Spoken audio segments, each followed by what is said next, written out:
Hi, and welcome to Creepy Crime Story, where the darkest truths aren't imagined. They're real. She had just hit 4.3 million followers. That week, her content landed on Latin TikTok's trending charts 3 days in a row. She posted a Get Ready With Me at 6:02 p.m., then a short story featuring her dog overlaid with reggaeton beats at 7:14. After that, nothing, no videos, no messages, no live stream, just silence. By the time the sun rose the next morning, Ikshel Baradaran, better known online as Ikshelb, had been missing from every one of her social channels for over 10 hours. And for a digital creator that consistent, that wasn't just unusual, that was alarming. But what her followers didn't know was this. Around the time her account went dark, Ikshel was lying underneath her own bed, silent and bleeding. Less than a foot above her, a bullet had pierced the mattress, fired at close range, almost point blank. The man standing in her bedroom wasn't a stranger. He wasn't a burglar, and he wasn't her ex-boyfriend. He was a man who used to call that apartment his home. The incident didn't unfold in the dead of night. It began early, just past twilight. On August 21st, 2024, in the West Little River neighborhood of Miami, Florida, everything seemed normal at first glance. An average Wednesday, midweek heat lingering across the pavement. No unusual calls to dispatch, no warnings, no signs of forced entry at any address. But later, when officers entered Unit 2C in Building 4, they noted something strange in the preliminary report. The locks were intact, the latch wasn't broken, no windows smashed, no furniture overturned. It didn't look like a crime scene. And yet it was. In fact, it was nearly a controlled scene, which made it all the more chilling. The apartment belonged to Aishel and her mother, Frances Damas. They had lived there together for several years after moving from Venezuela. The building was quiet, mostly families and retirees, not the kind of place that drew police attention, not the kind of place where someone got shot. At the time, Ikshel's online presence was exploding. With every new video, her brand was expanding. Beauty tutorials, cultural comedy skits, cooking content, daily stories in Spanish and English. Her followers admired her energy. Charismatic, expressive, warm. But what few realized was how carefully she kept her offline life guarded. No one really knew who she lived with, or who had once lived with her. Luis Damas, 64 years old, had been her mother's long-term partner for over a decade. They weren't married, but he lived in the same apartment as Frances and Aishel for 13 years. According to public records, he moved out sometime around January 2024. Following what was described by neighbors as a hard breakup. There were no prior police reports, no restraining orders, no domestic incident filings. But residents recalled heated arguments through the walls in late 2023, low voices raised, furniture moving, slamming doors, and then it stopped. Damas was gone. Except, he wasn't really, because on August 21st, around 9 o'clock p.m., according to timestamps pulled from building security footage, Damas appeared near Building 4. He parked his vehicle and waited, not pacing, not agitated, just watching. And a short while later, he entered through the side gate. No one saw him enter the unit, but he didn't need to force his way in. He had kept his old key. At approximately 10:07 p.m., officers believe Damas entered Unit 2C. Inside were Frances and Ikshel. No yelling was reported by neighbors, no loud crash, no screaming. This wasn't a break-in, it wasn't a robbery, it was targeted. What happened inside unfolded in near silence, and because of that, it wasn't until the following morning that police were even alerted. That delay almost cost Ikshel her life. According to the official case report, it was Frances who placed the 911 call. Her voice was panicked, breathless. "He has a gun. He's in our apartment. He just shot at my daughter. She's under the bed. Please, just send someone, please." By the time first responders arrived, the two women had already fled the scene and driven to a hospital. Frances had a bruise on her temple. Aishel had a laceration on her left shoulder and multiple contusions. Both women were examined and treated. Hospital staff notified law enforcement immediately after seeing the injuries and hearing Frances' account of what happened. Within 90 minutes, Miami-Dade officers secured the apartment and launched a preliminary forensic sweep. What they found contradicted every assumption they'd had walking in. There was no shattered glass, no overturned furniture, no visible blood trail. But underneath the bed, embedded in the plywood support slats, they found a bullet hole, angled downward. directly above where Ixchel said she had hidden. It hadn't been a warning shot. The shooter had aimed for center mass. Crime scene technicians also recovered fragments from a broken glass bottle near the kitchen. When tested later, the bottle contained partial DNA matches from both women and one additional male sample. Near the living room, they found a black jacket with smears of alcohol, human skin tissue, and partial prints. One of those prints matched Luis Damas. There was no question anymore. And he had been inside, but the question that investigators struggled with wasn't how he got in. It was why he came. No items had been stolen. No messages had been left behind. Nothing was written on the walls. No manifesto. No parting words. And yet, something about the precision, about the controlled nature of the event, suggested it wasn't an act of blind rage. It had the signs of preparation. And that's what worried the lead investigator most. "We don't know what stopped him from firing again," one officer said in the early press notes. "But if that first shot had landed just 3 inches lower, we wouldn't be talking about an attempted homicide. We'd be talking about a fatality. There was no forced entry." That's the first thing Miami-Dade crime scene technicians noted when they arrived at apartment 2C. The front door showed no pry marks, no tampering on the latch, no splintering near the lock. Both deadbolt and handle were intact. No windows broken, no screens cut. Whatever happened inside this unit didn't start with violence. It started with access. Technically, no crime had occurred at the point of entry because there was no entry crime to document. That one detail shifted the direction of the entire investigation. This wasn't about someone finding their way in. It was about someone who'd never been fully removed. And for investigators, that changed everything. The apartment door was a standard 2-lock mechanism, a thumb-turned deadbolt, and a key and knob handle. Police verified with the property manager that no maintenance requests had been filed in recent months, and no spare keys had been issued to anyone beyond the leaseholders. Frances Baratarin, the mother of the victim, was the sole leaseholder. Her daughter, Ixchel, was listed as an adult occupant. No one else was legally authorized to possess a key. But someone had entered that unit on the night of August 21, 2024. And based on forensic timing and the layout of the building, they had done so without detection, disruption, or delay. The building's exterior security system consisted of 3 motion-activated cameras per wing. According to logs pulled from the system, a black 2012 Nissan Altima was seen parking on the west side of Building 4 at 9:02 p.m. A man exited the vehicle and stood near the sidewalk for several minutes outside the camera's direct visual range.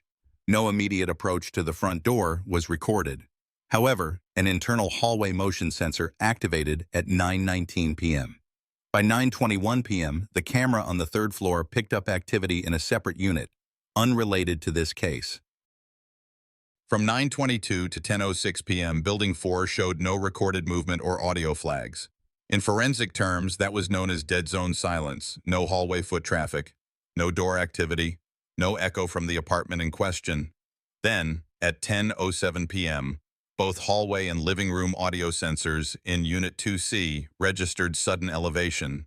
One spike lasted 7 seconds. A second spike occurred 12 minutes later. And then, silence again. Crime scene investigators flagged this timeline. Someone was inside the apartment well before that 10-minute burst of noise. They didn't force their way in. They walked in, and they likely walked straight to the target. The theory of key retention came up almost immediately.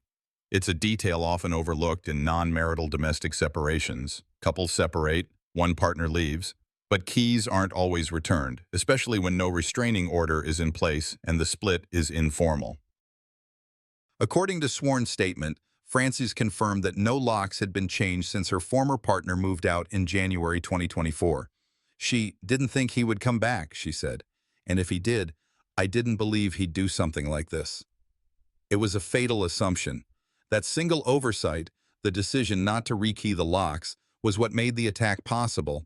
Forensics found no tools near the entrance, no trace elements of metal, rubber, or friction, no prints on the doorknob, which had been wiped, but the outer deadbolt bore a faint skin oil smudge, non-identifiable but consistent with a thumb turn by someone familiar with the lock. The detail wasn't definitive, but it was enough to support the larger timeline.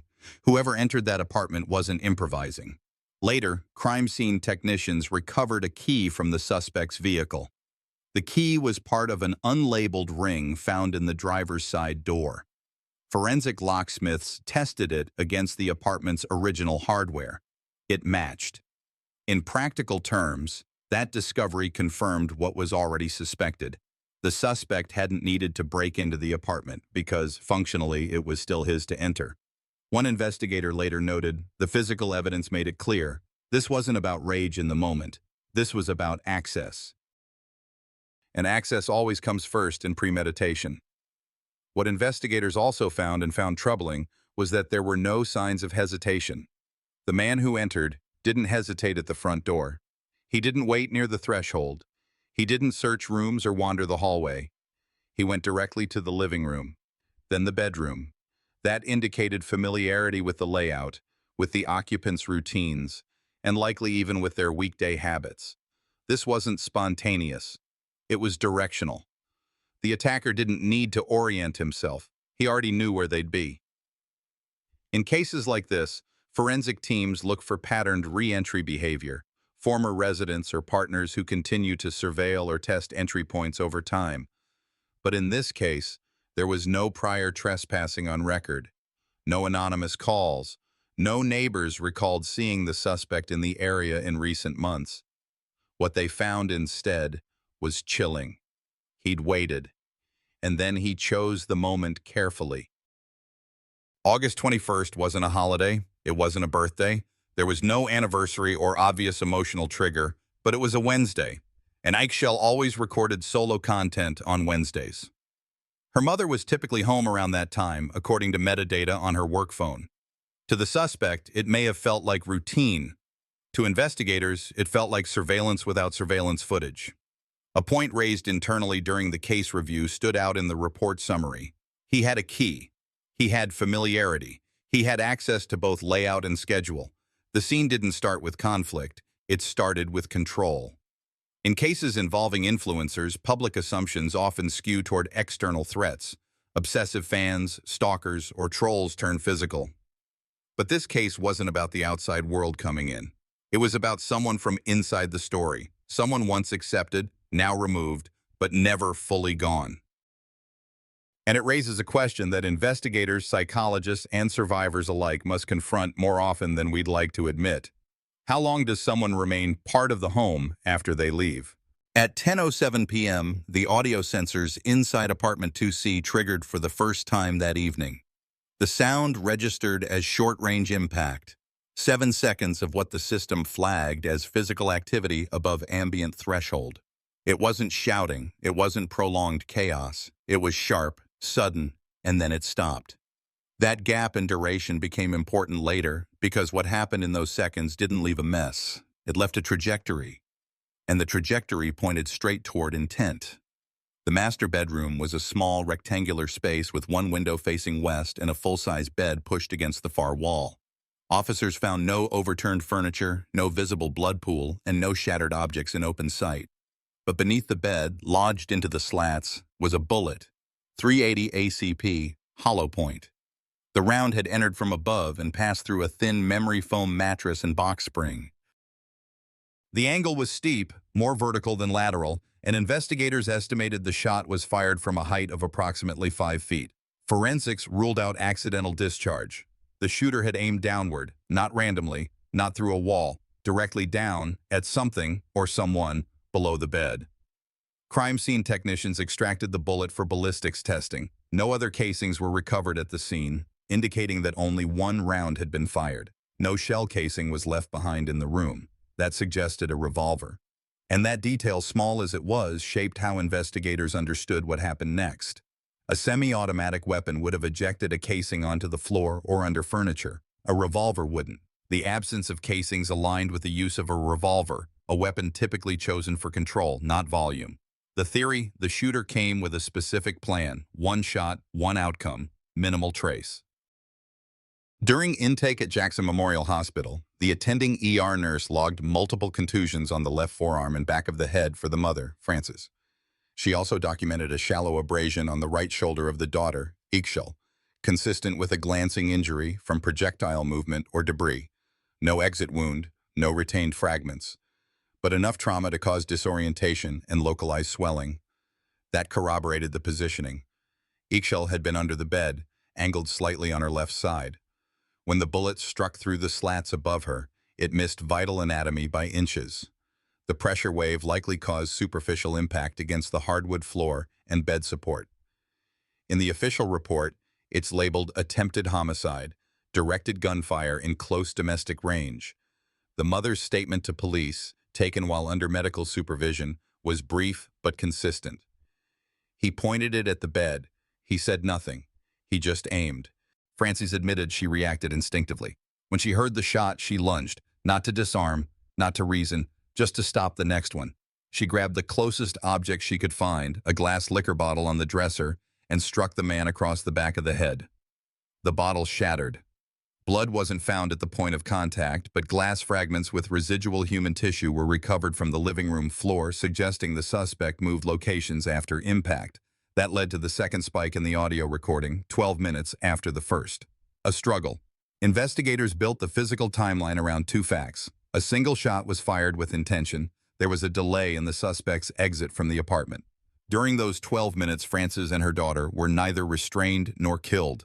That decision, whether by hesitation, fear of neighbors, or second thoughts, remained unconfirmed. But the delay mattered. The suspect didn't flee immediately. He moved around the apartment. He ordered the women to clean up. He collected the weapon. He issued a verbal threat. "If you say anything, I'll make sure someone finishes the job." That sentence was repeated verbatim in two separate interviews, one from Frances, one from Eggshell, taken 3 hours apart. Consistent phrasing, same tone, same cadence. That detail carried weight. By 10:45 p.m., the suspect had left. By 11:02 p.m., the Nissan Altima recorded at entry was seen exiting the building lot. It was the last documented visual of the vehicle that night. The victims didn't call 911 immediately. They waited.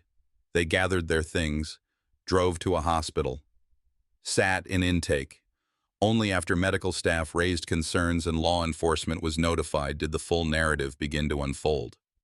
That delay is common in domestic shootings, especially when the assailant is someone the victims once trusted. But that doesn't reduce its significance. For detectives, it added a secondary layer to the case, psychological containment, where the aftermath of violence lingers longer than the violence itself. One detective wrote in her field notes, "She didn't run to the police. She ran to safety." That tells you everything you need to know about what she expected from him. It wasn't just the lack of blood, it was the orderliness, the unnatural quiet, the way every object in the apartment appeared placed, untouched by violence, untouched by panic.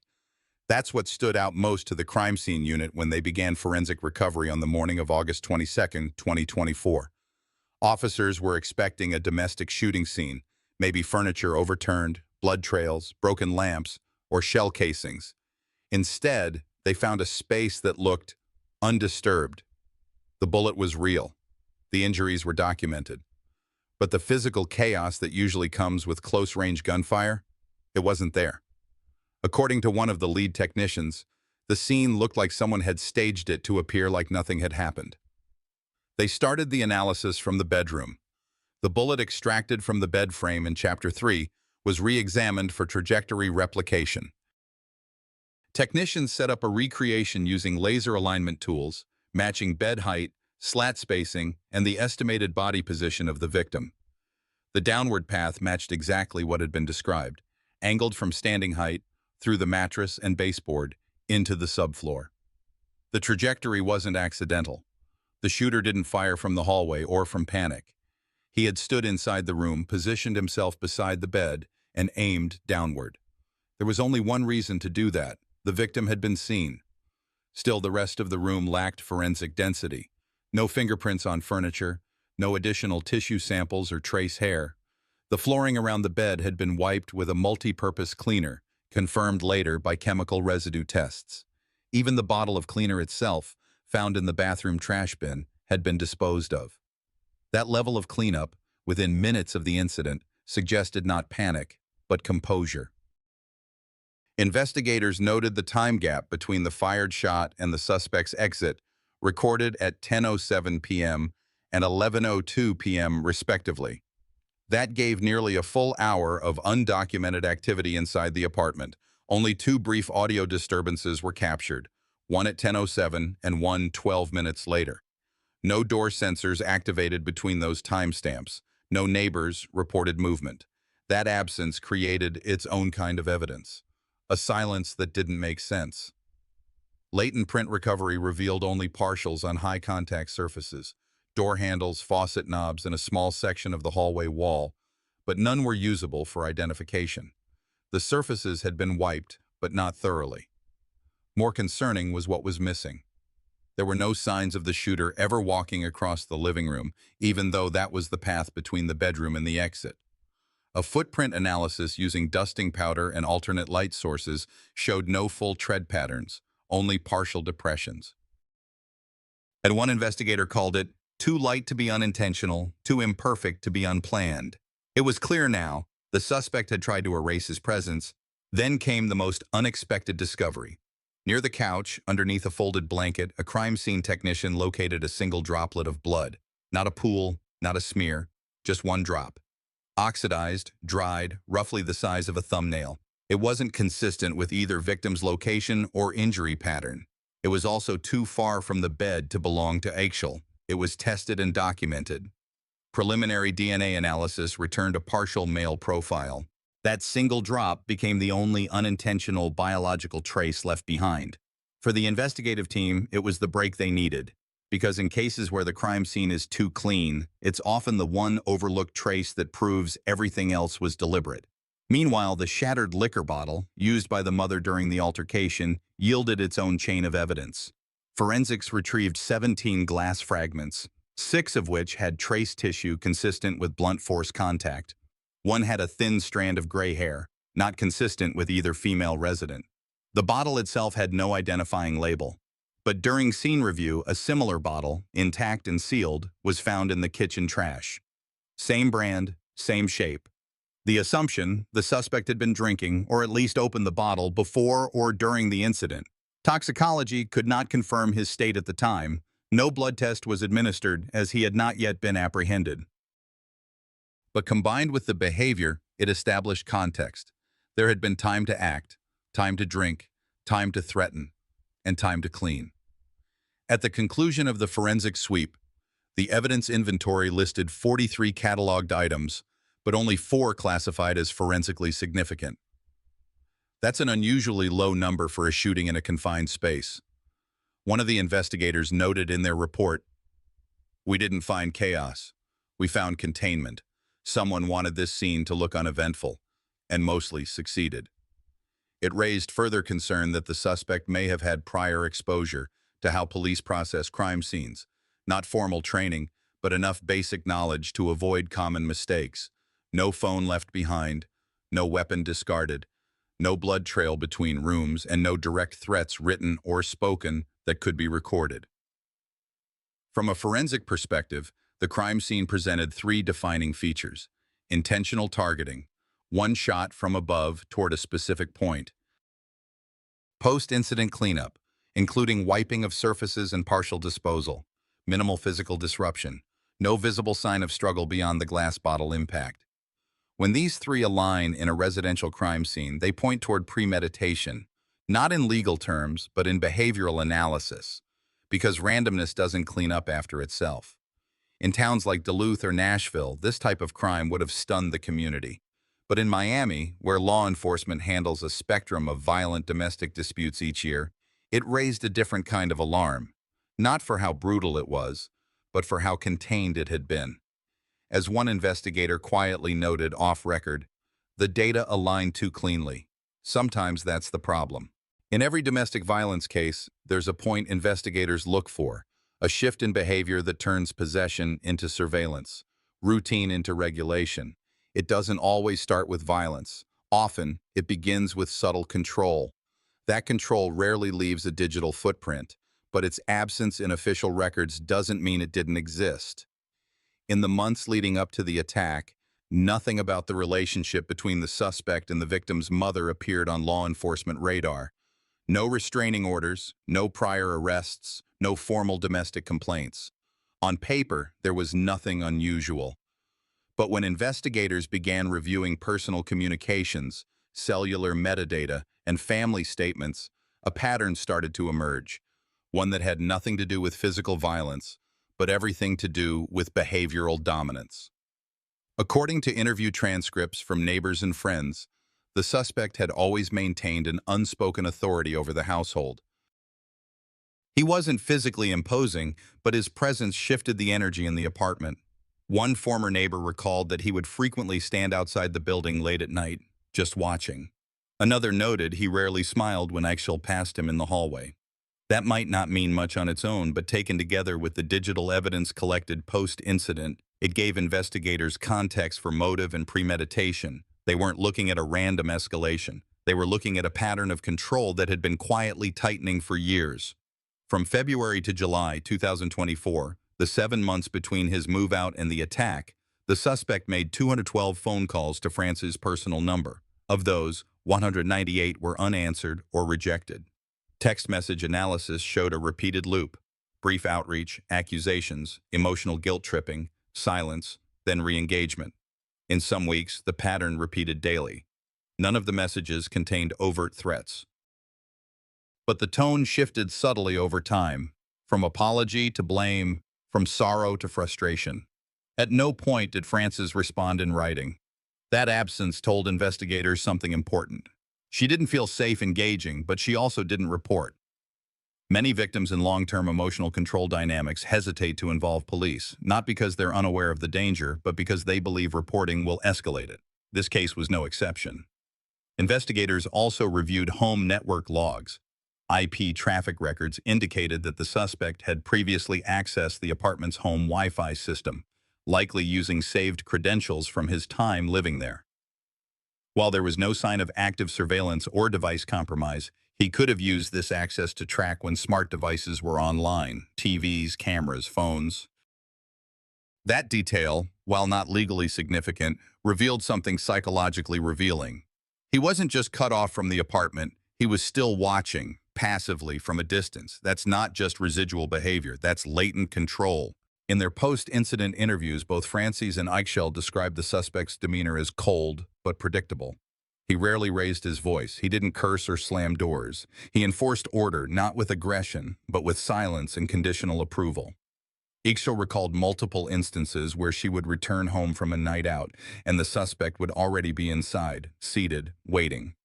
He wouldn't ask where she had been. He would simply look at the time, shake his head, and walk out.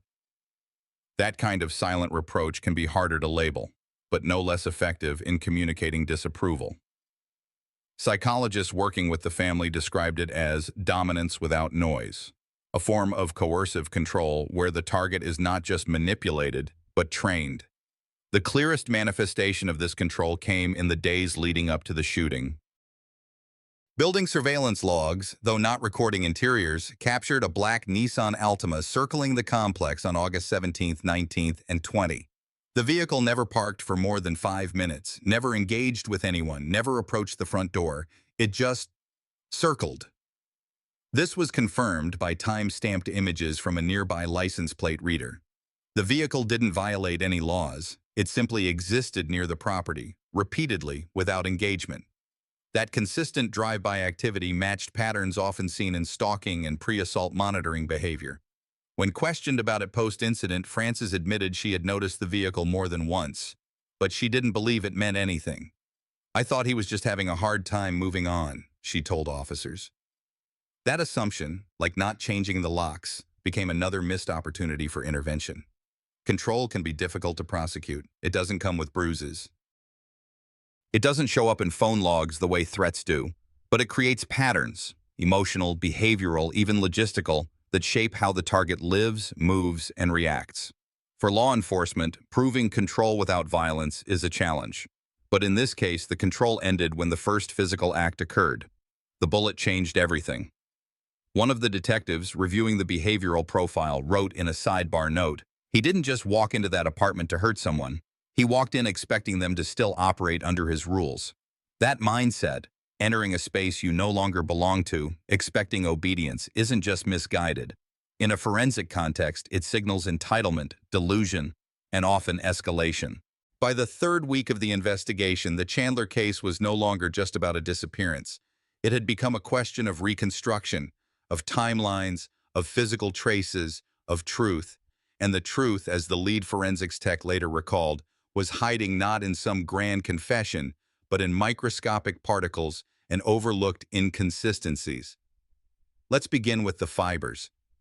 During the secondary processing of the Chandler residence, luminol testing revealed faint blood traces along the hallway baseboard, subtle, partially cleaned, but distinct. It wasn't visible to the naked eye. These weren't random droplets either. The spatter patterns suggested movement, dragging, most likely. One pattern angled sharply toward the garage entrance.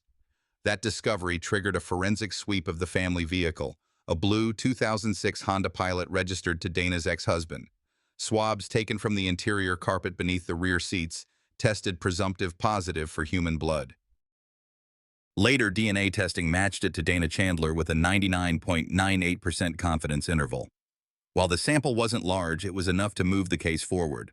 There was no plausible explanation for why Dana's blood should have been in that car, especially given she hadn't lived in the home or had contact with the vehicle for years. Next came the timeline audit. Cell tower pings showed a device associated with her former spouse near Dana's apartment complex between 3 LKM and 4 LKM, the night she vanished. He claimed to be home, asleep. His alibi was thin, no witnesses, no surveillance, and no electronic transactions to support his location. Investigators noted that he had left his phone turned off for several hours after midnight, which in itself was not criminal. But paired with the tower data and the car evidence, it painted a different picture. Equally concerning was a search history recovered from a laptop found at his home. Though partially wiped, forensic analysts restored several entries from browser cache fragments. Among them were phrases like, "How long does it take for a body to decompose in heat? Best place to hide someone? And can deleted texts be retrieved?" The searches were dated within 48 hours of Dana's disappearance. Still, the most compelling physical evidence came from a single strand of dark hair embedded in duct tape recovered from a roadside field in Kansas, roughly 15 miles from where the ex-husband claimed he had never been. Local hikers had reported the tape, along with fragments of tarp plastic and degraded latex gloves. When examined in the lab, the tape bore biological residue, skin cells, and one partial fingerprint. The print wasn't usable in court due to smudging, but the DNA from the follicle matched Dana. At this point, detectives revisited earlier interviews. One neighbor recalled seeing an unfamiliar car parked near Dana's complex just before dawn, the morning she disappeared. It matched the description of the Honda Pilot, but the witness hadn't come forward earlier out of fear of being mistaken. Only when the local news aired a segment on the case did the witness contact law enforcement. They didn't want reward money, they just wanted to speak. These weren't dramatic discoveries. They didn't come in with a bang, but they were enough to shift the internal status of the case from missing person suspicious to presumed homicide with identified person of interest. It was a quiet but decisive turning point. When the forensic results came back, the lead investigators knew they were entering a new phase, no longer chasing shadows but confronting silence. The ex-husband was no longer just part of the background. He was now the fixed point in a narrowing circle of evidence, and yet he said nothing. Detectives served a warrant on his home 2 days after the lab confirmed Dana's blood in the rear cabin of his SUV. They moved quietly, collecting electronic devices, reviewing financial transactions, and photographing any signs of recent cleaning or structural changes. The garage floor was power washed. The trunk liner had been replaced. Still, trace elements persisted. Minute blood proteins in the carpet adhesive and on the underside of the wheel well, difficult to clean completely, but the digital trail told more. His cell phone, though factory reset, yielded GPS fragments from backup cloud data. The locations matched a remote stretch of rural road, exactly where the duct tape with Dana's hair was recovered. No messages, no calls. But digital silence in itself had weight. It contradicted his claimed location and challenged the version he had presented when first questioned.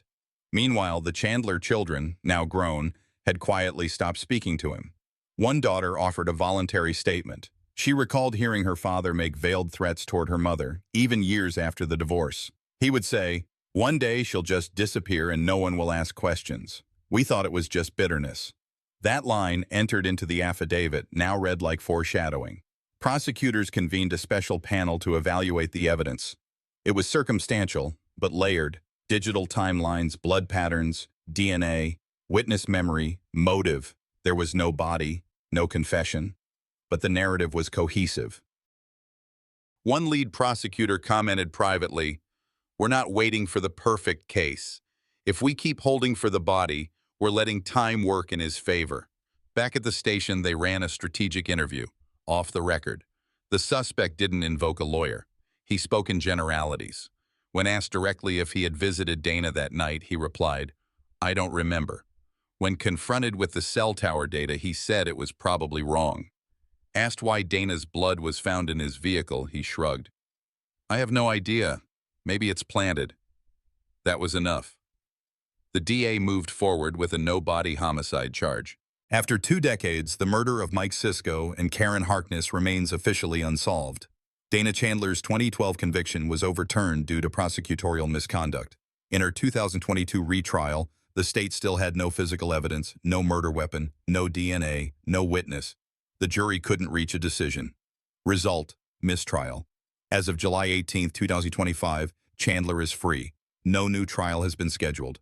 The case sits in legal limbo, haunting both families, raising questions about justice, and reminding us that without evidence, a narrative alone can't secure the truth. In the end, stories like this one remind us that justice isn't always swift, and sometimes it doesn't come at all. But what we do with that truth, that's what matters. As someone who has followed this case from the start, I've learned this. Never take peace for granted, never assume silence means safety, and always question what isn't said. If this story made you reflect, let me know where you're watching from or share what part hit you the hardest. And if it didn't resonate, I'd love to hear why. Your voice matters. If this video moved you, subscribe to the channel so we can keep exploring real stories that still shape our world today.